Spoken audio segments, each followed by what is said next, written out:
बाहर नहीं है, शांति हमारे अंदर है।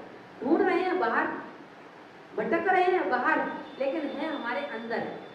कहते हैं मागत मागत मान घटे और प्रीत घटे नित्य के घर जाए, ओछे के संग से बुद्धि घटे और क्रोध घटे मन के समझ। क्रोध कैसे घटेगा?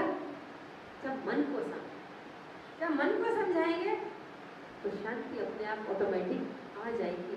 क्योंकि आत्मा का जो गुण है, आत्मा का जो स्वभाव है, आत्मा का जो धर्म है वो शांति। तो मुझे आत्मा का मूल धर्म है शांति, क्रोध दूर करते हैं।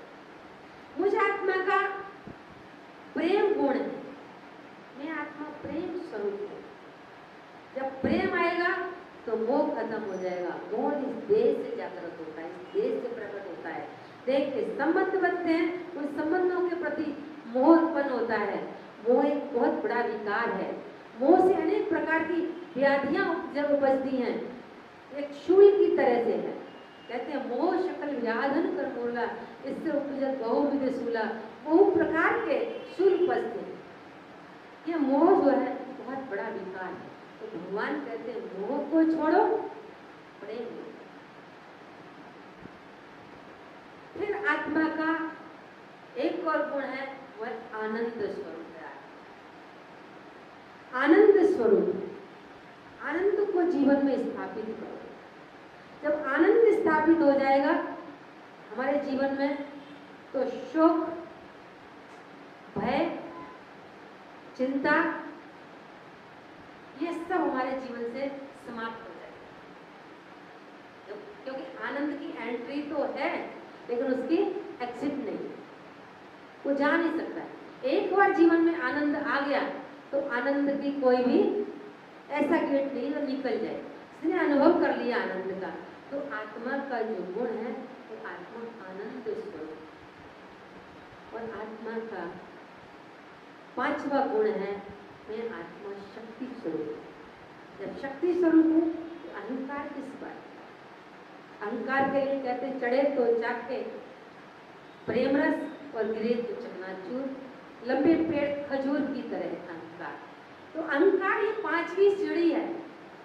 पांचवी सीढ़ी से नीचे गिरे तो हड्डगुड़ सब टूट जाएंगे। इसलिए अहंकार को कैसे जीत सकते हैं? आत्मबल। मैं आत्मा हूँ, मैं शक्तिशाली आत्मा हूँ, मैं सर्वशक्तिमान की मास्टर, सर्वशक्तिमान आत्मा हूँ। फिर आत्मा का जो दुख अशांति आई है जीवन में, दुख अशांति आई क्यों? क्योंकि हम देह समझ रहे हैं।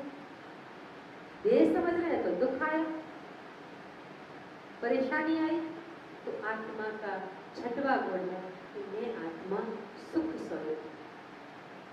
ये आत्मा का छठवां गुण है, मैं आत्मा सुख स्वरूप। आत्मा में अंदर ही शांति भी है, मेरे अंदर ही सुख भी है, लेकिन हम खोज रहे हैं बाहर, ढूंढ रहे हैं बाहर।